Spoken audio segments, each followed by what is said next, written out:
le jour de la déclaration de la guerre, j'étais chez mes grands-parents à Granville et on était à la plage. Et tout d'un coup, la sirène s'est mise à sonner et tous les gens se sont réunis. C'est la déclaration de la guerre, en fait.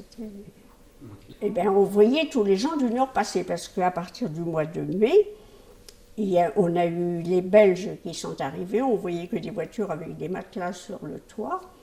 Et alors, on s'est dit, il faut partir. Et alors, tous les matins, ma tante venait, quand est-ce qu'on part? Et ça traînait tellement que les Allemands sont arrivés avant qu'on parte. D'accord, ce qui fait que vous êtes resté à Villedieu. De sorte qu'on est resté à Villedieu. D'ailleurs, je ne sais pas si on aurait été bien loin, parce que, maman, ne sachant, ayant quelques leçons de conduite, je ne sais pas si on aurait été bien loin. Et puis les Allemands avançaient vite, finalement. Oui. Il y a beaucoup de gens qui sont partis en exode et les Allemands sont arrivés avant eux à leur point de destination. Oui. D'accord. Alors là, les Allemands arrivent. Vous vous souvenez des premiers Allemands que vous avez... Enfin, vous parliez tout à l'heure des Britanniques. Ah oui, ben là, avant que les Allemands arrivent, les Anglais sont passés dans la rue pour repartir sur Cherbourg, pour remarquer à Cherbourg. Et alors on les a vus passer, on leur disait, on leur levait la main, on leur disait. Et jusqu'à à peu près 7 heures du soir, le 17 juin, et nous avons été mangés. On est revenu sur le trottoir et c'était les Allemands qui passaient. Donc ils se suivaient vraiment. Oui. D'accord. Ouais. Alors quelle impression, enfin, dans vos souvenirs d'enfant, c'était un peu d'effroi de voir parce qu'ils étaient très grands, ils avaient des imperméables très longs, le casque, tout ça, c'était impressionnant pour des gamins. Et lorsqu'ils sont arrivés, j'étais chez ma grand-mère, là, qui tient l'épicerie à côté de l'église, et nous faisions des bagages parce que nous devions évacuer le lendemain en Bretagne. D'accord, vous aviez prévu ça? Oui, et puis à un moment, j'ai mon grand-père qui était à la fenêtre qui se criait « Fermez-moi les volets, voilà les Boches !» Alors, si bien qu'on n'est pas parti, c'était aussi bien parce que se retrouvait dans la débâcle et tout, avec tout. Et vous aviez vos grands-parents avaient une voiture? Ah oui, ils avaient une 303 Peugeot, je ne sais pas pourquoi. 302? Non, plus grand. Plus grande. Plus grand. Et nous devions partir au Grand Fougeray, en Ille-et-Vilaine. Et donc là, vous aviez préparé un peu vos bagages? Ah bah oui, tout était prêt pour partir le lendemain. Et finalement, nous sommes restés, c'était aussi bien. Et alors, quand les Allemands sont arrivés, je me rappelle, ma grand-mère, puis j'avais des petits copains, on avait un grand hall à la maison, tous mes copains sont venus parce qu'on me disait, oui, on ne sait pas ce qu'ils vont faire aux enfants. Alors pendant 2-3 jours, on était sous le hall, là, chez ma grand-mère. Puis après, ça s'est bien passé en ville et tout. Et alors, ce qu'il y a, c'est que peut-être 15 jours ou 12 jours après, ça sonne chez ma grand-mère, c'était pendant les vacances, l'école n'avait pas repris. Et j'ouvre la porte, c'est moi qui ouvre la porte. Il y avait 3 Allemands. Alors là, vous savez, c'était les vainqueurs, les premiers. C'était des jeunes. Hein. Alors là, c'était les... Et alors je me rappelle, j'ouvre la porte, ils balancent, là, ils me poussent, puis ils font à ma grand-mère, il nous faut 2 chambres. Alors ils montent, et puis alors ils ouvrent les portes, ils ne frappent pas. Alors celle-ci, ma grand-mère leur dit, celle-ci est ma chambre, vous pouvez peut-être me la laisser. Il y en a un qui répond, madame, vous avez perdu la guerre. Alors là, je vous dis, ça m'a foutu un coup. Hein. Je suis allé dans un coin et j'ai pleuré une bonne partie de l'après-midi, parce que là, j'ai compris, j'ai dit maintenant, la vie va plus être la même. Hein. Bon, ils étaient là, il fallait les subir. Et puis, il y a eu les tickets d'instaurer, etc., mais on arrive à se débrouiller. Alors, dans les changements contraignants, vous me parliez comme tout à l'heure du couvre-feu. Oui, alors là, le couvre-feu, il fallait être rentré à 10 heures. C'était pas une catastrophe en soi, mais c'était surtout qu'il fallait camoufler toutes ces lumières. Et si vous alliez, l'hiver, chercher votre cidre à la cave, on ne pouvait pas allumer dans la cour. Alors on avait une bougie. Bon. Et si on avait mal fermé son volet, qu'il y avait un petit peu de lumière qui passait, on vous frappait d'un coup de crosse dans le contreband. 20 heures, je crois. Puis alors, il fallait pas avoir de lumière, hein. En hiver, tous les volets devaient être fermés, puis il fallait pas voir la moindre passage, sinon vous étiez convoqué à la commandanture, hein. C'était par passage, ça, c'était pas tout. C'était quand il y avait un groupe qui arrivait, on le logeait chez l'habitant. Alors, mais enfin, celui on a eu, je ne sais pas s'il était soldat ou officier, j'en sais rien. Bon, enfin, il était bien calme, il est rentré, il faisait pas de bruit, parce qu'il était là pour coucher. D'accord. Alors donc, celui-là, on n'a pas eu d'histoire avec. Ah oui, c'est ma grand-mère. Hop, les armes. Mon grand-père avait une panoplie, vous savez, d'armes. La grand-mère, elle, hop, elle donnait tout ça, heureusement. Il a réussi à sauver un revolver, son revolver d'armée, hein. Et sinon, ils ont tout déposé à la mairie. Ah oui, oui. Ah bah vous, il y en a eu des armes de déposer. Des postes de radio, un truc. D'accord. Et donc, du coup, dans votre famille, il n'y avait plus de poste de radio parce que des fois, Ah si, si, après, il y en a eu d'autres, mais enfin. à Galène ou des choses comme Ah bah, non, nous, on n'avait pas de poste à galène. Mon grand-père écoutait Radio Londres, comme ça, mais sans poste. Oui, on avait la TSF, on écoutait, sur le moment, on écoutait surtout la Suisse. D'accord. Oui.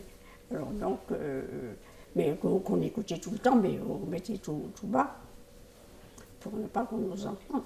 Il y avait la commandanture, c'est tout. Bon, on voyait là celui je sais pas quel grade il avait, qui se baladait à cheval, là. Le gars qui commandait sur. Oui, qui commandait. D'accord. Et il y avait beaucoup, il y avait beaucoup d'Allemands dans votre souvenir ici ou c'était Ah bah oui, pareil il y en avait pas mal, hein. Mais ils étaient contents d'être là, hein. Parce que comme ils nous disaient, faut pas faire de bêtises parce que la Russie.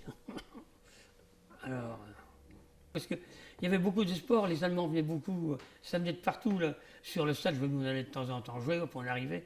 Puis 10 minutes après, les Allemands arrivaient, il fallait dégager. C'est des sportifs. Hein. Oui, oui. C'est la première fois que j'ai vu jouer au handball, mais ils jouaient au handball à 11. C'était pas comme maintenant à 7, c'était à 11, sur le grand terrain de foot. Ah oui, mais ils faisaient beaucoup de sport. Et est-ce qu'ils faisaient pas de temps en temps des concerts, vous savez, Ah bah oui, alors là, bah oui. Et les gens étaient, parce qu'on dit, ils invitaient la population, c'est ça Oui, bah oui, à y aller. Est-ce qu'il y avait un kiosque à musique ou Écoutez, comment ça se passait? Il y avait un kiosque, mais je ne sais pas si pendant la guerre il était là. Il se trouvait devant le fruitier, là. Il y avait un kiosque autrefois. Mais sinon, ça vous souvenez de ça, de leur musique là, Ah oui, concert, oui. où il n'y avait pas grand civil à... Ah non. Bah, c'est pareil. Une fois, il avait été interdit de circuler, de sortir le 1er janvier. Je ne sais pas si c'est De Gaulle qui avait dit ça ou quoi. Et à Villedieu, il y avait un monsieur, c'était colonel, un ancien colonel, qui s'était baladé comme ça avec ses enfants. Et alors il y avait une chanson, c'est le colonel Sanson avec toute sa smala, qui le 1er janvier, en fait, manifesta. Il y avait une chanson de fête comme ça. Mais c'était pour Avilledieu, ça? Ouais. Oui, ça avait été dans toute la France, il ne fallait pas sortir de, je sais pas, mettons, de 2h à 4h. D'accord. Oui, c'est comme les manifestations patriotiques que les Allemands interdisaient. Ah ben oui. Genre le 14 juillet, le 11 novembre. Là, il n'y avait rien qui se passait Ah non. Mais quelquefois, bon, le jour du 14 juillet, vous aviez des femmes qui sortaient. Et une robe bleue, une robe blanche, une robe rouge, quoi, ou un pull, ou enfin. Des choses un peu discrètes, mais voilà. parlantes quand même.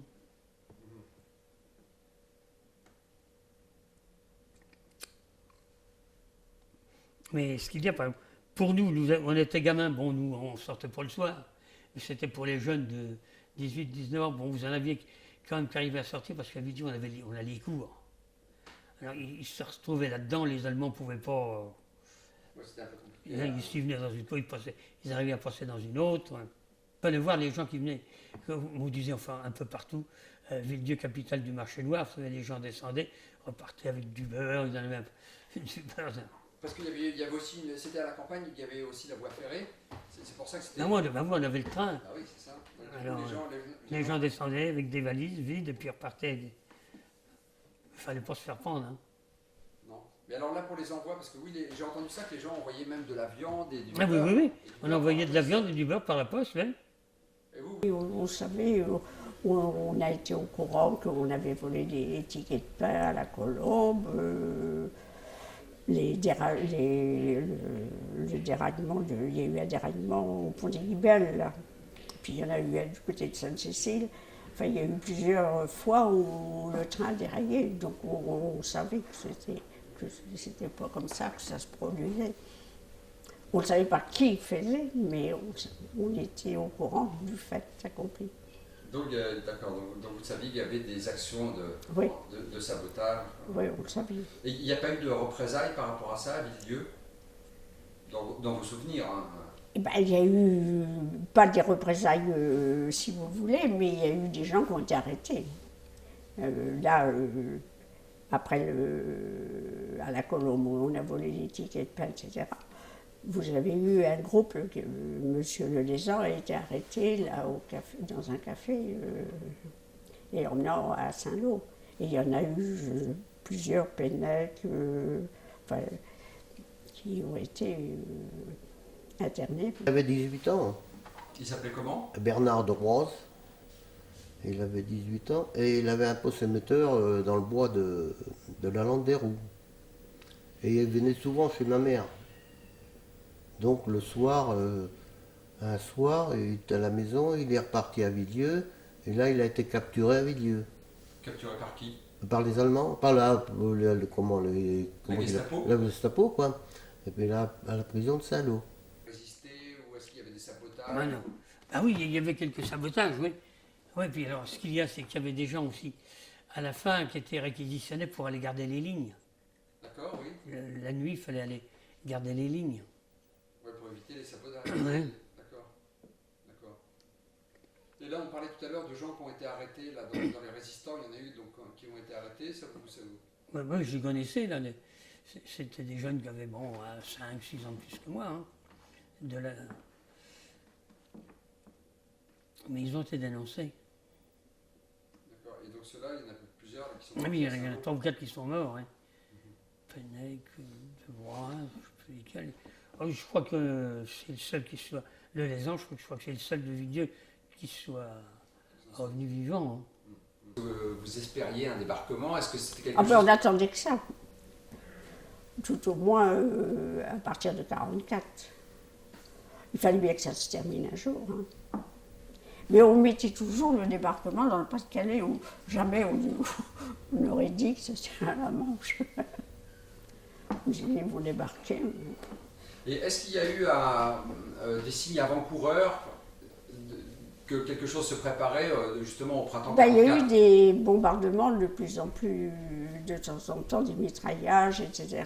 Et puis, c'était surtout sur les côtes que ça se passait. Alors, donc, on n'était pas très au courant de ce qui se passait là.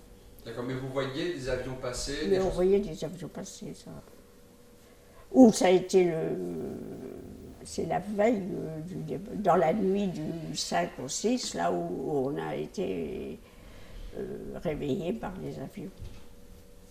D'accord. Ouais. Et vous entendiez quelque chose le matin du 6 d'ici, parce qu'on est quand même un peu à l'extrémité de la Manche. Est-ce que vous entendiez Eh bien, il paraît qu'on entendait des bombes, etc. Mais enfin, on avait, dès le 6 juin au matin, tous les gens on a su que c'était le débarquement. Et les gens étaient tous dehors, contents, etc., devisant sur leur point de porte. Et on avait l'impression qu'ils s'imaginaient que les Américains arriveraient le soir. Qu'ils allaient être délivrés comme ça, hop. Mais vous aviez encore des Allemands le 6 juin? Ah oui. On les a eus jusqu'au 30 juillet. Est-ce qu'ils viennent maintenant? Voilà, hein, c'est comme ça qu'on peut... Moi, c'est le sergent Gérard Chesson, lui-même. Et il avait quel âge, ce gars-là? Ils mettent pas l'âge. Ils mettent la date du décès sur les tombes américaines. C'est le sergent, bon, 25-30 ans. De toute façon, j'ai pas de soldats, c'est tous des officiers ou sous-officiers. Sous les 6 ans. D'accord. Bah, par contre, je comprends un peu l'anglais, mais pas suffisamment. En Pour fait. discuter vraiment avec les gens. Lire, parce que bon, j'ai quand même 67 ans, j'ai appris jusqu'au bac et tout, quoi. Mais comme j'ai pas pratiqué, On oublie. pour tenir une conversation, c'est difficile. Oui. Je suis allée plusieurs fois en Angleterre pour me diriger, ça va. Mais Oui, alors là, On c'est va le... on jettera un œil sur les documents, on verra. tu n'as pas porté beaucoup de documents. Non, mais c'est juste Non, pour mais regarder. j'ai C'était oublié. surtout les avions. C'était surtout les avions. Bon, alors cet Si avion-là, vous pouvez le soulever un petit peu, voilà, comme ça. Donc ça c'est des avions que vous avez connus pendant cette époque-là aussi. alors ça, c'est le B-26. Ces avions-là, ils ont participé beaucoup aux bombardements de notre région. C'est-à-dire, ils bombardaient des endroits comme la gare de Foligny, Avranches, Granville, Villedieu. C'est un bombardier léger, avec 2 hommes comme équipage et des tourelles de tir, c'est-à-dire qu'on voit ici, là, avec des mitrailleuses et dessous aussi, ici. Alors, il y en a énormément qui ont participé au moment de la libération de la Normandie. Et actuellement, il y a un avion qui est au musée du Tabiche, là, parce qu'il y a eu le débarquement. Là. Oui, c'est un avion de ce type-là. Oui, C'est ce modèle-là. vous l'avez vu, non? Bah, je ne l'ai pas vu dans le musée, mais j'ai vu les... Ah, vous n'avez pas été au musée là? Non, toujours pas. Ah non, c'est pareil, c'est le D'accord, même ce modèle. modèle-là, ce modèle-là. Et celui qui est au musée, moi je l'ai photographié au Bourget, au musée du Bourget, parce qu'il est prêté. Alors cet avion-là, malheureusement, il y en a qui ont rentré à leur base, et puis d'autres qui n'ont pas rentré à leur base. Hein. Ouais. C'est un bombardier léger, D'accord. B-26, et qui a fait beaucoup de missions dans un moment de la libération de la Normandie, et peut-être de la France. Et en Algérie, il y en avait aussi, là, entre parenthèses. Bah oui, comme beaucoup de matériel américain.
Dès donc le 6 juin, on a eu du mitraillage, etc., le soir, je crois. Et après, on a couché chez nous le 6 juin le soir.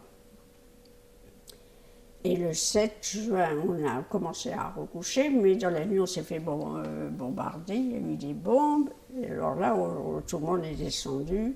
On est descendu au rez-de-chaussée, sous l'escalier. Oui. Dès le premier jour, nous, le docteur Thomas nous a dit on m'apporte des blessés de Vire, de Saint-Lô et tout. Villedieu va peut-être être bombardé, il faut peut-être mieux partir. On est parti. Et ça, c'était vers quelle date? C'était Je ne sais pas, les bombardements avaient lieu peut-être le 6 juin, on est parti si tôt. Hein. On est parti là au Calvel, à 2 km, 3 km de Villedieu. Et le lendemain, nous sommes revenus et nous avons été cambriolés. Là, ce n'était pas les Allemands. Hein. C'était des Français. Moi, j'avais un appareil photo, des jumelles que j'avais eu à ma communion en 1942. Puis j'avais un cousin qui me donnait des revues de sport haut comme ça. C'est disparu aussi. Les Allemands n'auraient pas pris ça. Hein.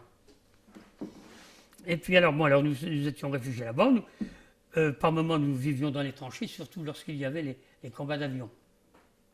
Parce qu'au début, il y a eu des combats d'avions, mais ça n'a pas duré tellement longtemps parce que l'aviation américaine était supérieure à l'aviation allemande. Hein. On avait des doubles fuselages qui étaient terribles, ces avions-là. Hein. Ah oui, quand on était réfugiés, oui. Il y avait une tranchée de fête, là. On couchait la tranchée, oui. Parce que bon, ça se bagarre. Bon, déjà, il y avait des bagarres d'avions, quelquefois. Alors, je vois une fois, on est entré dans la tranchée, les avions, les feuilles, pas les feuilles, mais les branches des pommiers qui tombaient. On avait de la chance. Puis après, ça s'est bagarré. Même un jour, on a eu peur parce que ça avait l'air d'être tout près, ça tirait. Et la tranchée, c'était comment? C'était juste un trou couvert? À quoi ça ressemblait? Un trou, ben oui, c'est ça, un trou couvert, bon, avec des bancs. On était assis là. Les Américains, quand vous me disiez que quand vous êtes parti de chez vous sur le long de la rivière, là, vous êtes allé loin ou pas? Vous avez marqué plusieurs jours? Ma mère embarque 10 km. Ça m'étonne qu'on n'a pas fait 10 km, 5-6 km. On a passé à la Bloutière dans des grands champs avec un bâton et puis des serviettes dessus, blancs. On a atterri à Fleury dans une ferme, donc ils nous ont gardés, on était je ne sais pas combien. Et on a été réveillés en nuit parce qu'il y avait un avion qui avait pris feu et qui passait pas loin en dessous du bâtiment qu'on était. On a dû être partis 7-8 jours, quoi. Et c'était un frère à mon père qui trayait les vaches à ma mère, parce qu'il n'y avait plus personne à la ferme. Donc lui, il était resté dans le coin. Oui, il habitait auprès de l'usine Claudel, lui, à ce moment-là. D'accord. Et alors, après, vous êtes rentré chez vous? Et quand on longeait la rivière, on voyait les obus, enfin on les entendait siffler, puis on voyait la terre voler. Alors quand on entendait les obus siffler, on se cachait, on s'accroupissait. Et le soir, ça c'était le matin à 11h, et le soir ils ont bombardé la rue de Paris. C'est là où il y a eu l'usine, enfin Où la distillerie, la clinique, enfin où est la clinique, où est le crédit agricole, etc. Il y a eu des bombes de tomber là. Et où est le crédit agricole, c'était le bâtard qui était là, et ils étaient marchands de vin. Et il y avait de l'eau de vie dans les caves. Et alors ça a pris feu. Et tout a brûlé et ça a duré plus de 24 heures le feu. Alors là, je vous dirais qu'on n'a pas dormi de la nuit. Parce que c'était réellement, par derrière, c'était presque chez nous. Et puis alors, il y avait des flamèches, etc. Enfin, bon, il y a eu un char allemand qui s'est mis à la demi-lune, qui visait la route de Vire, la rue de Paris, le boulevard, la rue d'Orphelinat, il tournait là. Et il y a eu une voiture américaine qui est descendue et il a tiré dessus. Il y a eu un mort, ils ont fait prisonnier un autre et il y a eu un blessé.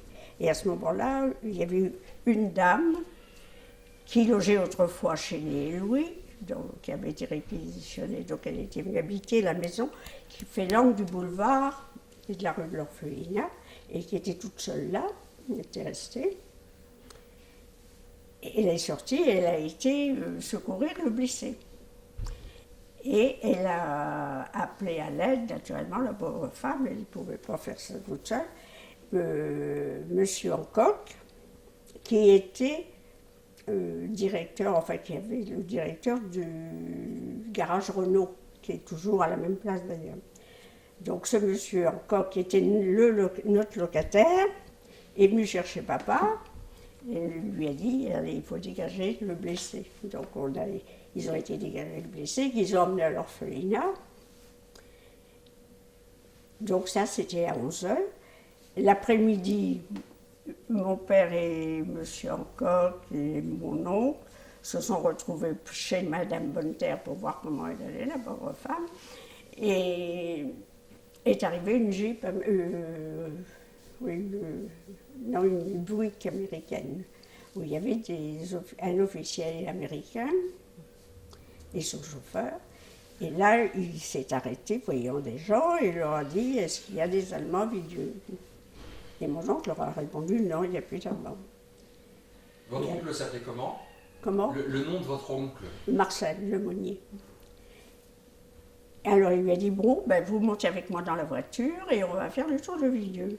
Donc ils ont fait le tour de Villieu et ils l'ont relâché route de Granville. Il est rentré à pied, route de Granville, ils sont partis par la route de Granville. Et à ce moment-là, il n'y a pas eu... Il a téléphoné, parce que il avait, étant arrivé là en bas du boulevard, il a commencé à téléphoner à des troupes en leur disant qu'il fallait bombarder Villieu. Et comme mon oncle a compris, comme il avait des restants d'anglais du lycée, il a compris qu'il leur demandait de bombarder Villieu. Et il leur a dit, vous n'allez quand même pas bombarder des civils parce qu'il n'y a plus d'Allemands là. Et c'est là où il l'a emmené En voiture. en voiture. Alors là, du coup, les Allemands... Et après, les Américains sont... Il y a eu un petit peu d'Américains, quelques voitures qui sont arrivées le soir, mais le gros est arrivé le lendemain. D'accord. Et vous avez... Alors, est-ce que vous vous souvenez d'avoir vu vraiment le départ définitif des Allemands? Ça, c'était à ce moment-là? Non, non, parce que les Allemands, ils étaient blottis du côté du Bois-Jaubert. Et les Américains étaient au stade. Et toute la nuit, ils se sont bombardés. Ça a passé au-dessus de nous. Là, ça. On a eu la canonnade là, toute une nuit. D'accord. Et donc là, à un moment, les Allemands donc, ont dû s'éloigner.